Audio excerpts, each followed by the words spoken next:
I was wondering if you'd read Gar Alperovitz's book, America Beyond Capitalism, and if you have, what you thought of his ideas in the book. Could you repeat the title and author of the book, please? I didn't catch it either. I was wondering if you'd read Gar Alperovitz's America Beyond Capitalism, Okay. and what he thought of it. Gar Alperovitz's book, America Beyond Capitalism. That's a very important book, and the work that he's doing that's described there is extremely important. I mean, that's one of the things that can be done. It's very feasible. The book reviews work that Alperovitz mainly has been involved in for some years in trying to develop worker-owned enterprises, mostly in Ohio. It took off in Ohio for very interesting reasons. In, I guess it was 1977, as part of this change in the socioeconomic policy that I was discussing, the U.S. Steel Corporation decided to close down its operations in Youngstown, Ohio. Youngstown is a steel town that was built by and around the steel industry. The working people, the community were extensively involved in steel production and everything that flows off of it, and manufacturing plant spawns all sorts of other things. So it was a steel town. U.S. Steel decided to sell it off, kill the town. Instead of just giving up, the workers in the community, who were called the stakeholders, offered to buy the plant and run it themselves. That could have been done. With enough public support, it could have happened. These were not public issues at the time. It did go to court. The union took the case to court to try to get the right to do it. They lost in the court, but they could have won, and it could have been carried forward.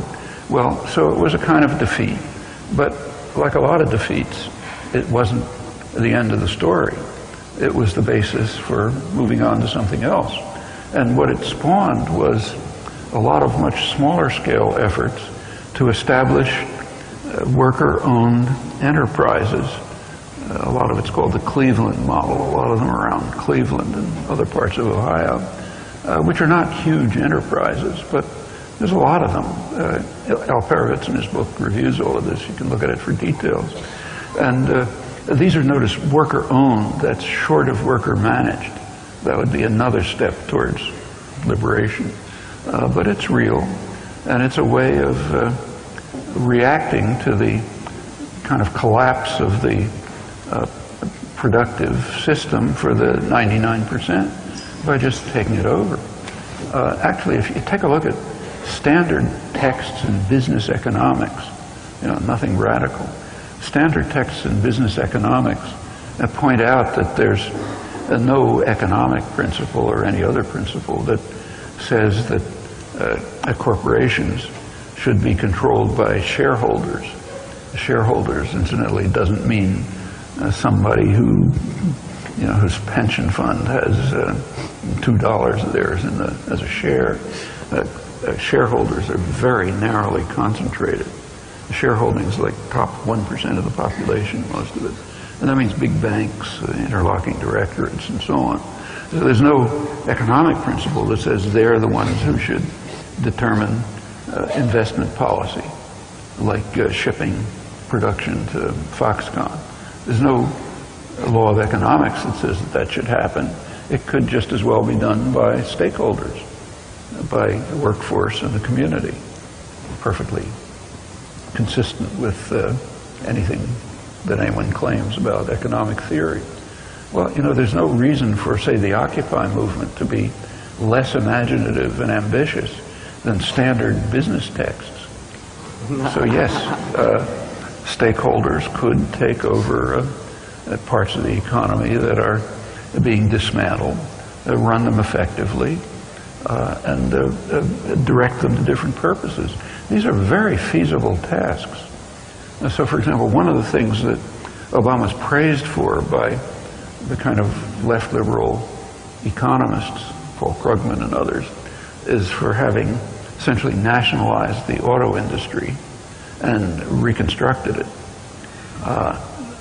That's pretty much what happened. Well, once the auto industry was nationalized, which is essentially what happened, there were alternatives. One alternative was to reconstruct it and hand it back to essentially the original owners, not the same names, but same class, same banks, and so on. But that's what was done. Another possibility would have been to hand the auto industry over to the workforce and the communities, the stakeholders, and redirect it towards things that the country really needs. I mean, we badly need high-speed rail, for example. It's a kind of a shameful situation when you compare it, the U.S. with other countries, even much poorer countries. And it would be a tremendous economic benefit, and it's the human benefit in all kinds of respects. It means I could have got here in 2 hours instead of wasting time at the airport, for example. Literally 2 hours. I happened to be in France a couple of months ago giving talks, and the last talk I gave was in southern France, and I had to get from Avignon, southern France, to the airport, de Gaulle Airport. And of course there's a train that goes directly to the airport. And it took 2 hours. It's the same distance as Washington to Boston. Here it takes, I don't know what, 8 hours or something. All of these are human costs, they're economic costs, the things the country badly needs. The skilled workforce in the auto industry could easily could be reconverted to producing things like this and other things that people need. And it could be done under the ownership and management of the workforce and the communities. Well, that was an alternative. Getting back to Alperovitz, this is the kind of thing he's talking about. I don't remember if he talked about that particular case, but it's the kind of case that's coming up all the time. And these are very feasible things. They're not far out and utopian.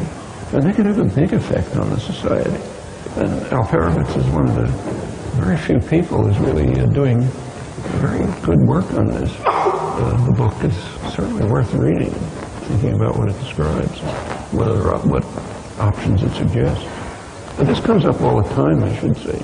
Like in Boston, I live in Boston, about a year ago, in a suburb of Boston, Taunton, a manufacturing town, there was a reasonably successful high-technology small manufacturing plant that was producing equipment, high-tech equipment for aircraft.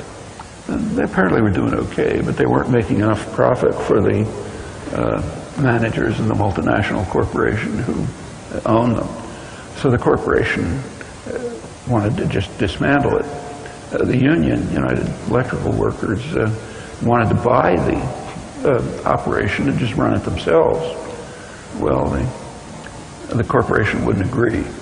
I suspect that they wouldn't agree mostly on class grounds. It's kind of not a good idea to let people own and manage their own workplaces and get the wrong idea. Anyhow, whatever the reason, it didn't work. But if, say, the Occupy movement had been around, and if it had been active and energetic enough, and had reached out sufficiently, that's the kind of thing it could have participated in and supported and maybe gotten it over the edge. Well, that'd be important in maintaining, say, manufacturing in Massachusetts. And that kind of thing goes on all the time. These are options that are all over the place. So, and Gar Alperovitz, by the way, who's also had a long, distinguished career, starting with his book Atomic Diplomacy about